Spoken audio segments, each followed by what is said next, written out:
திருமாவை பொறுத்த வரைக்கும் அவருக்கு பிஜேபி எதிர்ப்பு, ம், வலசாரி கொள்கை எதிர்ப்பு, ம், சமூக நீதி இது மாதிரியான ம், விஷயங்கள தெளிந்த பார்வை இருக்குங்க. ஆனா முதலமைச்சர் ம், பதவிக்கு நான் போட்டி இல்லன்னு சொல்றது அது சரியில்ல. என்ன காரணம்னா, அவரால ஆக முடியாது.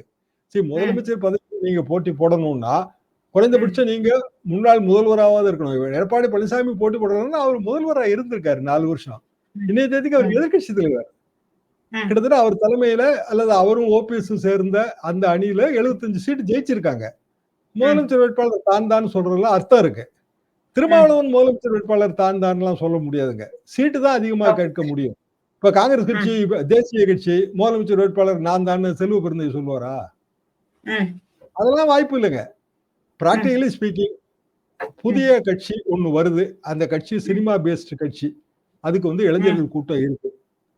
ம், அவங்க முதலமைச்சர் கேண்டிடேட் சொல்றாங்க. அதுவே வந்து அபத்தம்ங்கிறது என் கருத்து. ம், சொல்றது சொல்லாது அவங்கவங்க உரிமைதான். அதுவே வந்து ம், ஒரு ஹிண்ட்ரன்ஸ் பிளாக் கூட்டணி சேர ம், விடாமல் தடுக்கிற ஒரு விஷயமாக அது மாறிடும். இப்ப ம். விஜய நீங்க முதலமைச்சர் வேட்பாளராக ஒத்துக்கிட்டாதான் நீங்க கூட்டணிக்கு போக முடியுங்கிறது தானே அங்க நிபந்தனை. Yes sir. அப்போ அதுக்கு வாய்ப்பு இல்லைல்ல. அப்போ பெரிய ம், கட்சிகள் போகாதுல்ல.